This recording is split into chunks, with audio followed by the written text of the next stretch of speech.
no los ejecutaban con dignidad.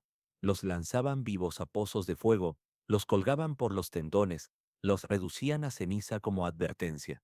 Yo soy tu narrador, y en esta crónica te mostraré los 7 castigos más inhumanos jamás ordenados por el Imperio Romano. No es historia de gloria, es un descenso a la brutalidad. Cierra los ojos un momento. Imagina el olor a sangre seca en el suelo de piedra, el murmullo de miles de ciudadanos reunidos, no para celebrar sino para aprender qué les espera si desobedecen. Roma no castigaba solo el cuerpo, castigaba la memoria, la identidad, el alma misma, porque el verdadero poder no se mide en ejércitos conquistados, sino en el miedo que deja grabado en quienes observan. Hace 2000 años, en el corazón del imperio más grande que el mundo había visto, la justicia no existía como la entendemos hoy, existía el orden. Y el orden se mantenía con hierro, con fuego, con sangre derramada en nombre de la grandeza de Roma. Los castigos que te contaré no fueron excepciones, fueron herramientas, métodos diseñados para quebrar no solo huesos, sino espíritus, para convertir a un hombre en ejemplo, en advertencia, en pesadilla colectiva. El primero de estos castigos lleva un nombre que suena casi matemático, casi frío, decimatío, pero no hay nada frío en lo que significaba. Cuando una legión fallaba en batalla, a cuando la cobardía o la incompetencia manchaba el honor de Roma, el general no perdonaba, tampoco ejecutaba a todos, eso habría sido desperdicio. En cambio, ordenaba que se dividiera la legión en grupos de 10 hombres, y de cada grupo, uno era elegido al azar, uno solo. Ese soldado sería golpeado hasta la muerte por sus 9 compañeros, con palos, con piedras, con sus propias manos, si era necesario. Imagina ser el 9º hombre en ese círculo. Imagina sostener la piedra, sentir su peso en tu palma temblorosa, mientras tu amigo, tu hermano de armas, te mira desde el centro. Él no hizo nada diferente a ti, quizá peleó más fuerte, quizá gritó tu nombre en batalla, pero el destino lo eligió a él, y ahora tú debes matarlo, porque si no lo haces, serás tú quien caiga. Y así Roma te enseñaba, la lealtad al imperio supera cualquier lazo humano. El miedo a la desobediencia debe ser mayor que el amor al hermano. Los gritos duraban poco. El cuerpo aguanta menos de lo que creemos cuando recibe golpes desde todos los ángulos, pero el silencio que seguía era eterno. Los sobrevivientes no hablaban de ello, no podían, porque en sus manos quedaba grabada la certeza de que Roma no perdonaba el fracaso y que el siguiente en caer podía ser cualquiera. El segundo castigo era más personal, más artesanal en su crueldad. Lo llamaban el Supplicium Poenae. No había espectáculo público, no había multitudes, solo una habitación, un techo con vigas de madera, y un hombre colgado de los tendones de sus antebrazos, no por las muñecas, no por las manos, por los tendones expuestos, desgarrados deliberadamente, atravesados con ganchos de hierro. El condenado quedaba suspendido en el aire, consciente, despierto. Su propio peso tiraba de los tendones como cuerdas de un instrumento macabro. Cada respiración movía el cuerpo, y cada movimiento era una nueva oleada de dolor que subía desde las muñecas hasta el cerebro como relámpagos blancos. No había escape, no había posición cómoda, solo la espera, horas, a veces días, hasta que el cuerpo, incapaz de soportar más, se rendía. Los verdugos romanos conocían el cuerpo humano mejor que muchos médicos. Sabían exactamente dónde cortar para que el dolor fuera máximo pero la muerte lenta. Sabían que un hombre colgado así no moría de las heridas, sino de agotamiento, de sed, de la desesperación de no poder ni siquiera caer al suelo, porque incluso la muerte requería esfuerzo, y el condenado ya no tenía fuerzas ni para eso.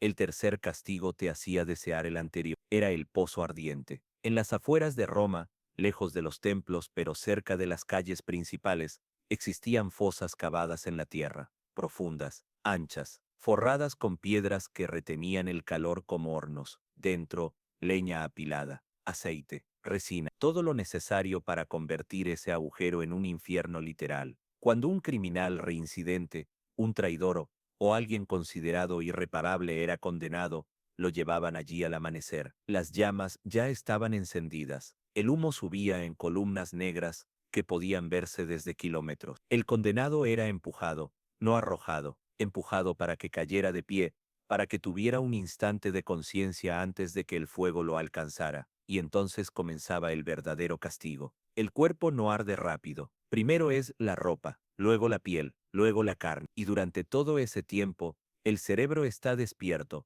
procesando cada segundo, cada grado de calor que atraviesa los nervios. Los gritos no duraban mucho. El humo los ahogaba antes, pero el olor permanecía. Carne quemada, cabello chamuscado, huesos que crujían bajo el calor, y la ciudad entera lo olía. Ese era el punto, que nadie olvidara lo que Roma hacía con quienes desafiaban su ley. El cuarto castigo era una variación de algo que todos conocemos, la crucifixión, pero Roma, en su ingenio perverso, encontró formas de hacerla peor. No solo clavaban al reo en una cruz vertical, a veces lo colgaban boca abajo, con los brazos atados a los costados y las piernas abiertas, clavadas en ángulos imposibles. El cuerpo entero se convertía en un mapa de dolor. La sangre fluía al cerebro, causando una presión insoportable. Los pulmones no podían expandirse correctamente. Cada respiración era una lucha, y mientras tanto, el sol caía sobre la espalda desnuda, quemándola,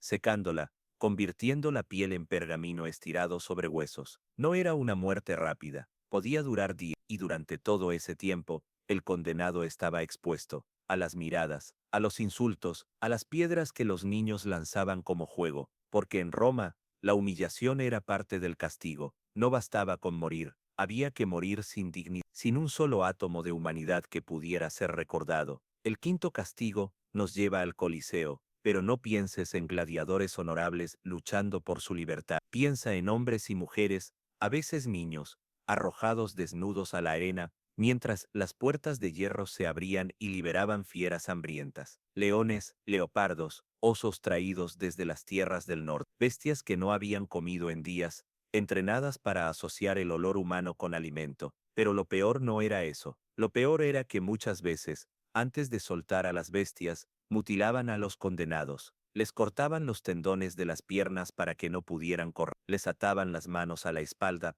para que no pudieran defenderse. Los dejaban allí, inmóviles, conscientes, mientras las fieras se acercaban lentamente, olisqueando, jugando con su presa antes del ataque final, y la multitud aplaudía. 80.000 personas gritando, riendo, apostando sobre cuánto duraría cada condenado, porque para ellos no eran personas, eran entretenimiento, eran la prueba viviente de que Roma era invencible, de que cualquiera que la desafiara terminaría destrozado, devorado, olvidado. El sexto castigo era una versión aún más cruel de lo anterior. Se llamaba damnatio ad bestias lenta. No era un combate, no había espectáculo inmediato. El condenado era herido primero, cortado en lugares estratégicos donde la sangre fluía pero no mataba. Luego era atado en el centro de la arena, de rodillas, incapaz de moverse, y las fieras eran soltadas, pero no de golpe, una a una, con intervalos, para que el condenado viera venir su muerte en oleadas,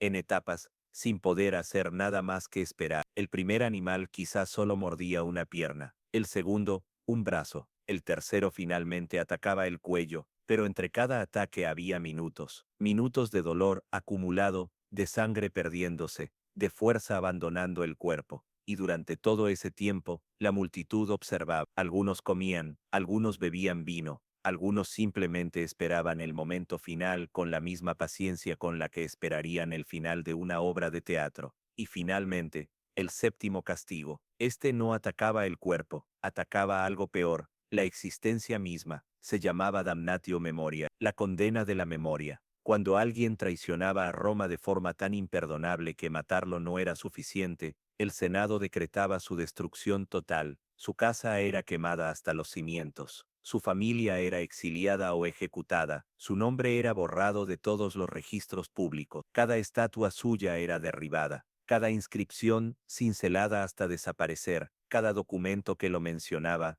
quemado. Y entonces comenzaba la parte más terrorífica. Era declarado oficialmente que ese hombre nunca había existido. Cualquiera que mencionara su nombre era castigado. Cualquier texto que lo recordara, confiscado. En una sola generación, ese ser humano, con todos sus logros, sus errores, sus amores y odios, simplemente desaparecía de la historia, como si nunca hubiera nacido, como si el universo mismo conspirara para borrar cualquier rastro de que alguna vez respiró el mismo aire que nosotros. Imagina eso, no la muerte, algo peor, la certeza de que cuando mueras, Nadie sabrá que viviste, que tus hijos no podrán llorar tu nombre porque pronunciarlo será un crimen, que tus amigos tendrán que fingir que nunca te conocieron, que todo lo que construiste, todo lo que amaste, será demolido piedra por piedra hasta que no quede ni un eco. Ese era el verdadero genio del terror romano. Entendieron algo que muchos imperios no. El castigo físico asusta a un hombre, pero el castigo psicológico, el que ataca la memoria, la identidad, el legado, ese aterroriza a toda una civilización, porque no importa cuán valiente seas, no importa cuán dispuesto estés a morir por tus ideales, nadie quiere ser olvidado, nadie quiere dejar de existir dos veces, una en cuerpo, otra en recuerdo. Y así Roma gobernó durante siglos, no solo con legiones, no solo con acueductos y caminos y leyes, sino con miedo, con el conocimiento colectivo de que desafiar al imperio no solo te costaba la vida, te costaba todo, tu pasado, tu futuro, tu lugar en el cosmos. Los historiadores hablan de la grandeza de Roma, de sus filósofos, sus ingenieros, sus poetas, y todo eso es cierto, pero esa grandeza se construyó sobre montañas de cadáveres anónimos, sobre gritos que nadie registró, sobre familias enteras borradas de la existencia, porque un hombre pensó diferente, habló demasiado alto, amó a la persona equivocada. El hierro se enfría, las piedras del Coliseo se desmoronan, los textos antiguos se vuelven polvo, pero la culpa no desaparece, está grabada en cada acueducto, en cada columna, en cada monumento que todavía se alza en Roma, porque detrás de cada piedra hay una historia que nadie quiso contar, un nombre que nadie puede pronunciar, un castigo que nadie merece recordar, pero que todos necesitamos conocer, porque las guerras no terminan cuando cae el último soldado, terminan cuando la última historia es contada. Y estas historias, estas 7 formas de destruir un alma humana, merecen ser recordadas, no para glorificarla, sino para entender hasta dónde puede llegar el poder cuando pierde su humanidad, hasta dónde podemos caer cuando decidimos que el control importa más que la compasión, que el orden vale más que la vida. Si esta historia te estremeció, si te hizo preguntarte cuán lejos puede llegar el poder humano, comenta memoria. Quiero leer lo que más te impactó. Quiero saber si estas palabras te alcanzaron como me alcanzaron a mí cuando las investigué. Y no olvides suscribirte para explorar juntos la sombra que la historia no se atrevió a contar, porque en este canal no contamos cuentos de héroes, contamos verdades de monstruos, y a veces esos monstruos se parecen demasiado a nosotros. Nos vemos en la próxima crónica, si es que te atreves a volver.